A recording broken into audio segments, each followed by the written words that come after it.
Court order ka agad. Tok. Bakit po? Sapagkat ito ang katotohanan. Pagdating sa Romans chapter 11, verse 16. Basa. Romans 11:16. Ano? Romans 11? 16. 16. 11:16.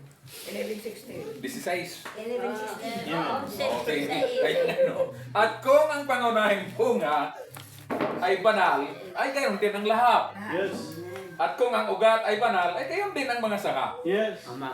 Tunod. Datapat kung ang ilang mga sangay nangabali at ikaw na ulibong ligaw ay sinanib ka sa kanila at ikaw naging kabahagi nila sa ugat ng katabaan ng punong ulibo. Huwag kang magpalalo sa mga sanga. Dapat magpalalo ka ay hindi ikaw ang nagkakandili sa ugat kundi ang ugat ang nagkakandili sa iyo. Tingnan niyo po ha. I-shortcut ko lang. Yung ugat, banal. Yung puno, banal.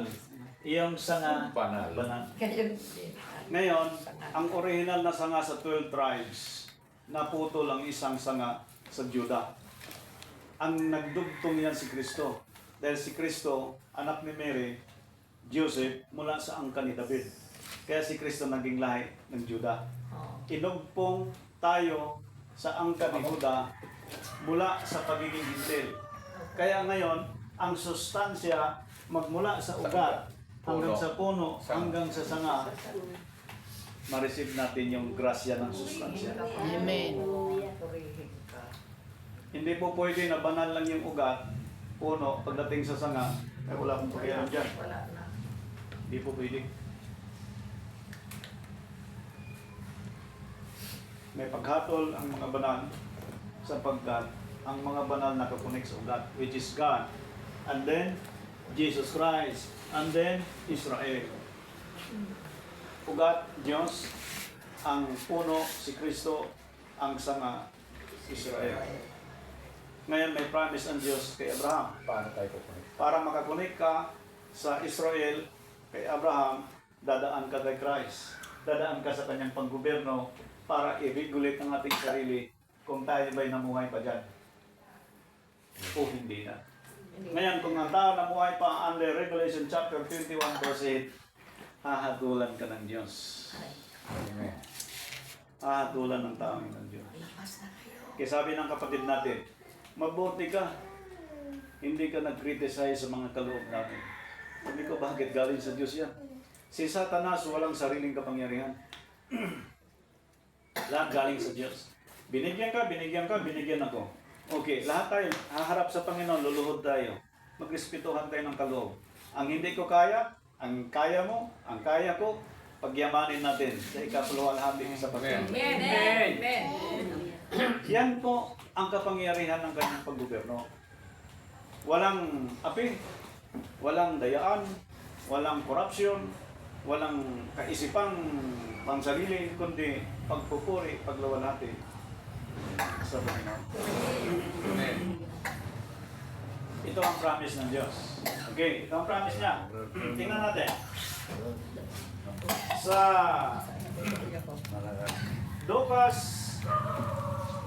Lucas chapter 19 verse 73.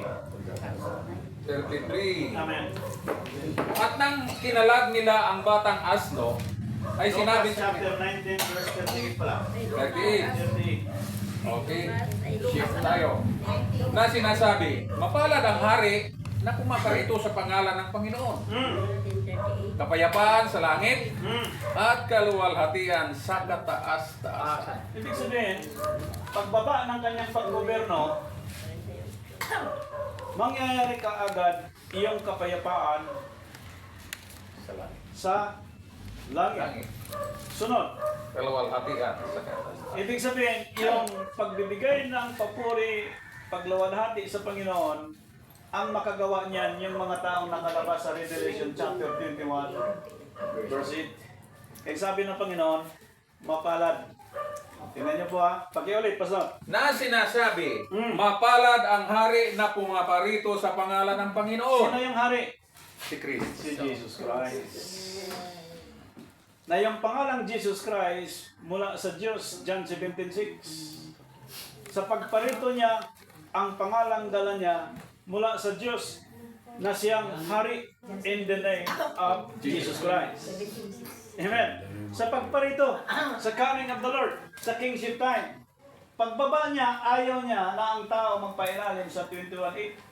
Kaya nilinaw po, sa pagbabago ng panahon, actually, ang daming profesor na naglimbag sa araw na yan kung paano inaintindihan yan ang pagbilang ng mga panahon. Okay, maraming nag-preach, tribulation and great tribulation, 1,000 years, rapture, caught up in the air, birth of Jesus Christ. Okay, thank you. How many thousands of books, dictionary, encyclopedia, Thompson's Bible, lahat ng pag-aaral, dinisign, lahat po, pag nag-research ka, kompleto lahat.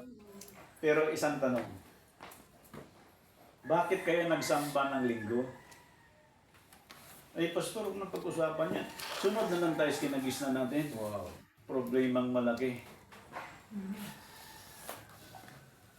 Sapagkat ang linggo na pagsamba ay pagsamba sa Diyos-Diyusan, paganism, Gentile, Antichrist.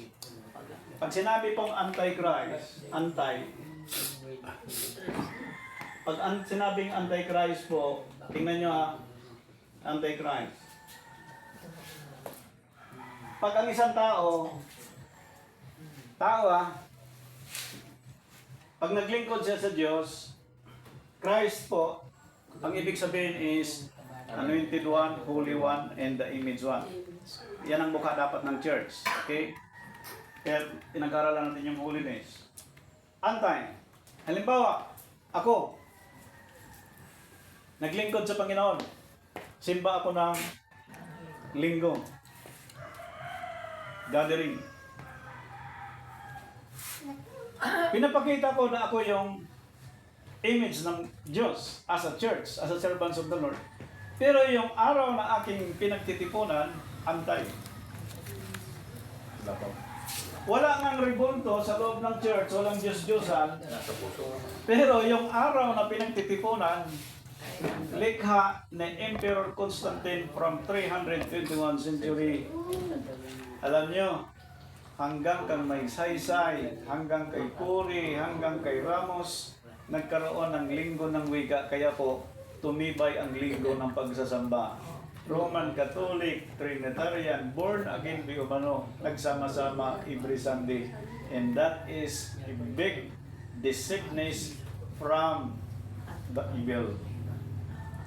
Diyos-Diyusan yun. Ngayon, ang sabi dito, bawal ang pagsamba sa Diyos-Diyusan. Hindi paano mangyari?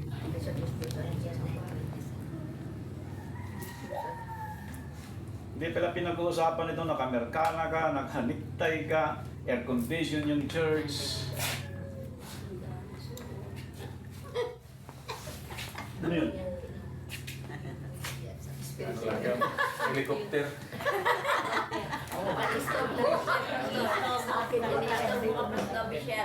Praise the Lord. Okay. Ganda pala. Ibig sabihin yung ginawa natin to, pagluwalhati sa kataas-taas. Amen. Hallelujah. Amen. Okay. Next one. Praise the Lord. John chapter 12 verse 13. Dosi Tracy. Ito po ang ating mababasa mga kapatid. Amen. Ang nagsikuha ng mga palapa ng mga puno ng palma at nagsilabas na sumalubong sa kanya na nagsisigawan, Hosana, mapalad ang pumaparito sa pangalan ng Panginoon sa makatuwid baga ang hari ng Israel. Ito yung pagsalubong natin Amen. sa coming of the Lord under His government. Purihin ka, Panginoon. Mapalad ang mga taong katulad nila. Nangyari na noon, mangyari din ngayon. Amen. Amen. Next one. Chapter, Diyan. Romans chapter 4 verse 8. Roman 4:8. Amen. 4:8. Yan ito po ang ating mababasa. Mapalad ang tao na sa kanya hindi ibinibilang ng Panginoon ang kasalanan. Why? Swerte talaga. Kung rapist ka noon, 30 asawa mo, 50 asawa mo, 5 asawa mo, bakla ka dati, tomboy ka dati, nagkasala ka laban sa Diyos, pag lumabas ka na niyan, kahit gaano kadilim, karaming kasalanan mo. Sabi ng Isaiah chapter 1 verse 18, gaano man kapula ang iyong kasalanan, kayang paputiin ng Diyos. Kasi puti ng nibig. Tulad ng nibi, Amen. ganyan magpapatawad ang Diyos. Amen. Amen. Ibig sabihin, ito yung dragon. Ito yung dragon sa daigdig na ito.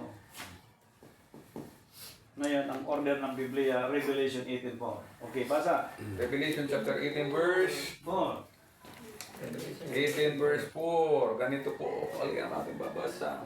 Ang naririnig ko ang ibang tinig mula sa langit na nagsasabi, magsilabas kayo sa kanyang bayan ko upang huwag kayong mangaramay sa kanyang mga kasalanan Yes. at huwag kayong magsitanggap ng kanyang mga salot. Oh. May babala. Pagdating sa separations of God, kahit hindi mo paalisin, kusang aalis yan.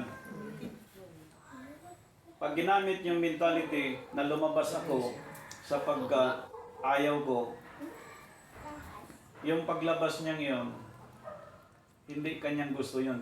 Diyos may gusto yun. Amen. Si brother, lumabas na, Pinabalik. pinabalik siya ng Diyos. Kahit anong gusto, Malapas. babalik ka talaga. Kasi may trabaho ka sa Diyos eh. Amen. Brother Lope, malayo sa amin, walang katimbang yung brother, pinalakas ng Diyos. Amen. Nabalik ko. Purihin ka. Pinala ito. Ang kulang ni Brother Noel, pinunuan ng Diyos, hindi na kami kailangan. Sapagkat alam ng Diyos, lalabas na siya dito. Amen. Amen. Alam ko siya makapagsabi sa sarili niya, imposibleng mangyayari, pero walang imposible sa Diyos. Amen. Ngayon, dito sa pag-aaral natin mga kapatid kay Kristo, kapag hindi ka na Gentile, magkakaroon ka ng pag-asa sa Diyos. Magkaroon ka na ng tipan. Magkakaroon ka ng bahagi sa bansang Israel. Magkakaroon ka na rin ng Bahagi sa pag-alo. Itong promise ng Panginoon, ibibigay lang niya kapag nakalabas siya dito. Purihin ka. Amen. Amen.